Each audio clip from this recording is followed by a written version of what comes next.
Hello everyone and welcome one second two plus minus. मेरा नाम है कार्तिक और आप सभी का इस नए सेशन में स्वागत है। सुबह एक वीडियो मैंने अपलोड करी थी जिसमें DSSB की नई नोटिफिकेशन के बारे में बात करा था। शॉर्ट नोटिस था और जैसा कि उस वीडियो में कहा था DSSB अपनी ऑफिशियल वेबसाइट पर कंप्लीट डिटेल नोटिस डाल देगा। उसके बाद हम और सारी डिटेल्स पे चर्चा करेंगे।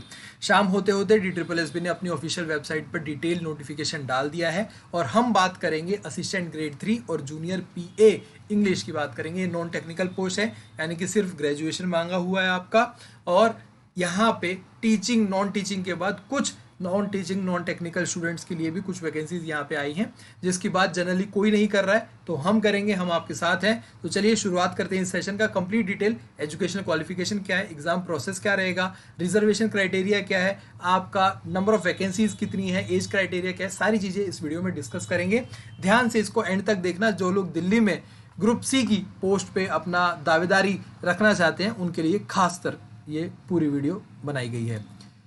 तो चलिए स्टार्ट करेंगे आप लोगों के सामने। जैसा कि मैंने स्टार्टिंग सुबह ही बात करी थी कि भाई ये जो एडवर्टाइजमेंट नंबर 223 है इसकी starting of application form filling की डेट है 17/8 है, 17 अगस्त से है और ये 15 सितंबर तक फॉर्म फिल करे जाएंगे। एग्जाम डेट की बात करेंगे तो आप मान के चलिए आज से 3-3.5 महीने का टाइम आप लोगों को मिल जाएगा। तो यहाँ पे आप लोग नवंबर स्टार्टिंग में इसका एग्जाम एक्सपेक्ट कर सकते हैं। हो सकता है इससे भी ज़्यादा टाइम लग जाए बट इससे पहले नहीं होगा।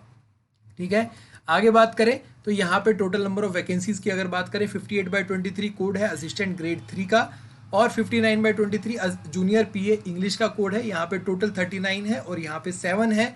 और कैटेगरी वाइज यहाँ पे UR की 11 है, असिस्टेंट ग्रेड 3 की, OBC 7, SC 8, EWS 13, EWS 2, 1, 2 और 2, इस तरीके से ये डिवाइड है। अब मैं अगर थोड़ी सी बेनिफिट्स की बात करूं कि भाई DSSB में फॉर्म क्यों फिल करना चाहिए आप लोगों को, सबसे बड़ा बेनिफिट है कि लाइफ टाइम आपकी दिल्ली पोस्टिंग है। दिल्ली में यहाँ पे आपकी पोस्टिंग मिलेगी। जो बाकी के हमारे SSC बैंकिंग रेलवे एस्पिरेंट्स हैं जो कोशिश करते हैं कि उनको दिल्ली में यहाँ पे अपनी जॉब मिल जाए तो दिल्ली पोस्टिंग है। दूसरा यहाँ पे बेनिफिट होता है कि आपका सिलेबस थोड़ा इजी रहता है as compare to SSC। But easy के साथ साथ मैं ये नहीं कहूँगा कि बहुत हलवा रहता है। इजी सिलेबस है बट कंपटीशन यहाँ पे टफ है, उसकी वजह से हमारा जो कट ऑफ है वो हाई ही रहती है। साथ ही साथ यहाँ पे सिंगल टियर एग्जामिनेशन है। सिंगल टियर एग्जामिनेशन का मतलब है कि भाई प्री और मेंस जैसी कोई चीज़ नहीं है, सीधा सीधा एक मेंस है, सीधा एक डायरेक्ट फॉर्म मतलब एग्जाम है। उसके बाद स्किल टेस्ट अगर रिक्वायरमेंट है तो स्किल टेस्ट है। कोई प्री या मेंस नहीं है, एक ही पेपर होगा 200 मार्क्स का, उसी के बेस पे आपकी जॉब लगेगी। ठीक है, और डिटेल में जानकारी लेते हैं, आगे चलते हैं। अब हम बात करेंगे असिस्टेंट ग्रेड 3 की। ये आपका डिवीजन है आपकी कैटेगरी वाइज वैकेंसीज का। अगर हम बात करें यहाँ पे हमारी एजुकेशनल क्वालिफिकेशन, वो मांगा गया है कि डिग्री मांगी गई है भाई असिस्टेंट ग्रेड 3 के लिए। नॉलेज ऑफ कंप्यूटर ऑपरेशन मांगा गया MS ऑफिस का। इसके लिए क्या बोला गया कि computer certificate course of any government और गवर्नमेंट रिकॉग्नाइज्ड और प्राइवेट इंस्टीट्यूट में बी कंसीडर्ड। ठीक है, तो यहाँ पे कोई भी आपने कोई सर्टिफिकेट कोर्स कर रखा है वो कंसीडर कर लिया जाएगा डिग्री के साथ साथ आप लोगों को, यानी कि ग्रेजुएशन के साथ आपको कंप्यूटर कोर्स भी मांगा हुआ है तो यहाँ पे आपका होगा। अब आपका एग्जाम प्रोसेस यहाँ पे साफ साफ लिखा हुआ है कि भाई एक रिटर्न टेस्ट यानी कि OMR पे नहीं, ऑनलाइन टेस्ट होता है इनका। ठीक है, ऑनलाइन टेस्ट होगा। उसके साथ साथ एक स्किल टेस्ट होगा जिसमें टाइपिंग टेस्ट कंडक्ट करवाया जाएगा। 35 वर्ड पर मिनट इंग्लिश में यहाँ पे पूछे जाएंगे, ऑन कंप्यूटर होगा ये टेस्ट। एज लिमिट यहाँ पे 18 से 27 साल है, 18 से 27 साल एज लिमिट है। और ग्रुप सी की पोस्ट है तो 29,200 यहाँ पे आपकी लेवल 5 की यहाँ पे है। ग्रेड पे 2800 है, बेसिक पे 29,200 है। 2800 ग्रेड पे की यहाँ पे एग्जाम वैकेंसी है ये। ठीक है, अब बात करते हैं हम अपने PA की, जूनियर पर्सनल असिस्टेंट इंग्लिश की। यहाँ पे आपकी 7 ही वैकेंसी है पर यहाँ पे ग्रेजुएशन मांगी हुई है। उसके साथ साथ शॉर्ट हैंड और 40 वर्ड पर मिनट टाइप राइटिंग यहाँ पे स्पीड मांगी हुई है। Should be a computer literate capable of working on MS word, यानी कि शुड बी, यहाँ पे सर्टिफिकेट की रिक्वायरमेंट नहीं है। ठीक है, सर्टिफिकेट की रिक्वायरमेंट नहीं है। यहाँ पे डिजायरेबल मांगा हुआ है कि post graduate diploma in computer application. अच्छा, यहाँ पे अगर किसी के पास ये नहीं है तो इसका मतलब ये नहीं है कि वो एप्लीकेशन नहीं फिल कर सकता और जॉब नहीं ले सकता। इसका मतलब ये है कि अगर किसी के पास पोस्ट ग्रेजुएट डिप्लोमा है तो उसको प्रेफरेंस भी दे दी जाएगी, वो डिजायरेबल है उसको। अगर दोनों के स्कोर सेम है तो ही प्रेफरेंस उसको मिलेगी, अगर स्कोर नहीं है सेम तो नहीं देखा जाएगा। ऐसा नहीं है कि भाई अगर आपके मार्क्स ज़्यादा हैं पर आपके पास ये पोस्ट ग्रेजुएशन डिप्लोमा नहीं है तो भी तो दूसरे को जिसके पास डिप्लोमा पर उसके मार्क्स कम है उसको कंसीडर कर लिया जाएगा? नहीं, डिजायरेबल है भाई, डिपार्टमेंट की इच्छा है, अगर ऐसा कर रखा हो तो वेल एंड गुड है, नहीं है तो कोई बात नहीं, बट उसको कंप्यूटर की जानकारी होनी चाहिए। ठीक बात है, इतनी बातें क्लियर है। सेम वही लेवल है और 27 साल यहाँ पे है। एज रिलैक्सेशन के बारे में बात करेंगे, वही 27 साल यहाँ पे, 27 साल से ज़्यादा का नहीं होना चाहिए कैंडिडेट। 15/9/2023 को यहाँ पे सारी चीज़ें बोली गई हैं कि आपकी एजुकेशन क्वालिफिकेशन 15/9/2023 से पहले पहले पूरी हो गई होनी चाहिए, यानी कि अगर आप फाइनल ईयर में हैं तो आप एलिजिबल नहीं हैं। अगर बात करें, जो मैंने बात कही है कि भाई क्वालिफिकेशन, एज, एक्सपीरियंस कुछ भी मांगा गया है वो 15/9/2023 से पहले पहले आपका कंप्लीट होना चाहिए।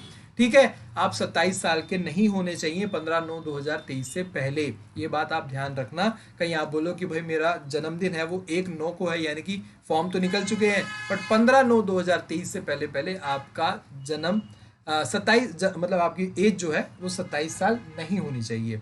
आपकी क्वालिफिकेशन पूरी हो गई होनी चाहिए, आपके पास सारे सर्टिफिकेट्स 15/9/2023 के होने चाहिए। एग्जाम प्रोसेस की बात कर लेते हैं तो एक ही 2 घंटे का एक पेपर होता है, 200 मार्क्स का, 200 क्वेश्चन, 200 ही मार्क्स होते हैं। यहाँ पे आपका सेक्शन एक गलत लिखा हुआ है, सारे ही एक ही होता है ये पेपर।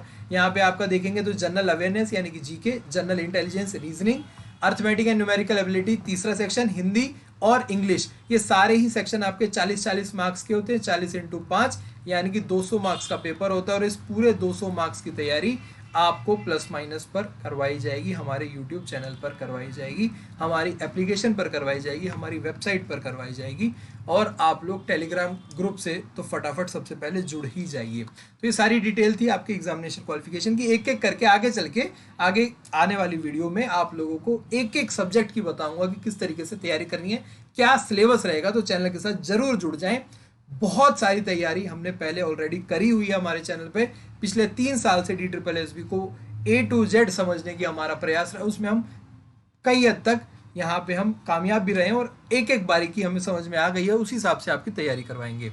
कुछ और बात है, रिजर्वेशन बेनिफिट्स हैं जो कि आपको पता ही है कि भाई एक चीज इन्होंने इस बार बहुत बोल्डली अंडरलाइन करा है कि no request for change in category will be entertained. तो भाई अपनी कैटेगरी को ध्यान से भरना, कोई भी रिक्वेस्ट नहीं कंसीडर करी जाएगी। सारी आपके पास सर्टिफिकेट जो कैटेगरी सर्टिफिकेट है 15 तारीख के पास होने चाहिए। उसके साथ साथ ओबीसी आउटसाइड कैंडिडेट को यूआर में कंसीडर करा जाएगा, तो आप यूआर ही फिल करना, ओबीसी मत फिल करना। ओबीसी आउटसाइड कैंडिडेट कौन है? जो दिल्ली के ओबीसी नहीं हैं, उनके लिए यहाँ पे चिल्ला चिल्ला के यानी कि अंडरलाइन बोल्ड में लिखा गया है कि आप यूआर ही फिल करना, और यहाँ पे भी लिखा गया है कि भाई चेंज इन कैटेगरी को कंसीडर नहीं करा जाएगा, तो फॉर्म फिलिंग करते हुए ध्यान रखना। यहाँ पे आपकी जो रिलैक्सेशन है वो यहाँ पे आपके देख ही रखे हैं कि भाई 5 साल, 3 साल, 10 साल, ये ओबीसी के लिए 3 साल है। उसके बाद फिर यहाँ पे जो विडो है, डिवोर्स वुमेन है, वुमेन ऑफ जुडिशियल सेपरेटेड है, उनके लिए एज अप टू 35 साल है, यानी कि जो 27 थी उनकी 35 कर दी गई है। यहाँ पे फॉर ग्रुप सी पोस्ट ये डिपार्टमेंटल कैंडिडेट्स के बारे में है, एक्स सर्विसमैन के बारे में है, मेरिटियस स्पोर्ट्स पर्सन्स के बारे में, तो सभी के यहाँ पे डिटेल में लिखा हुआ है। आपका जो भी कैटेगरी हो उसको ध्यान से देखते हुए पढ़ लेना। बाकी की सारी जानकारी आप लोगों को मेरे को लगता है कि मोटे रूप से मैंने दे दी है। अगर आप लोग इस फॉर्म में इंटरेस्टेड हैं, इस फॉर्म में इंटरेस्ट रखते हैं, जॉब पाना चाहते हैं, तो तैयारी आज से ही शुरू कर दीजिए। आपको 3-3.5 महीने का टाइम मिलेगा, 2-2.5 महीने में सिलेबस पूरा करवाया जाएगा। मैं पूरा सिलेबस करवाऊंगा आप लोगों को 2-2.5 महीने में। उसके बाद 1 महीना आप लोगों को चाहिए फुल रिवीजन के लिए, तो आज से ही तैयारी अपनी शुरू कर दीजिए। हमारे चैनल पे पुरानी वीडियोस देखिए, पुरानी प्लेलिस्ट देखिए, पैटर्न समझिए, एग्जाम पैटर्न समझिए। कोई भी एग्जाम कंडक्ट कर आप एग्जाम देने जाते हैं तो उसका एग्जाम पैटर्न पहले समझिए, और उसके बाद अपने एग्जाम की उसी स्पेसिफिक एग्जाम ओरिएंटेड तैयारी शुरू कर दीजिए। चलिए फिर मुलाकात होगी आपसे एक नई वीडियो में, एक नए सेशन के साथ। तब तक के लिए अपना ध्यान रखें, मुस्कुराते रहें और हंसते रहें और पढ़ते रहें। बाय बाय, टेक केयर, जय हिंद।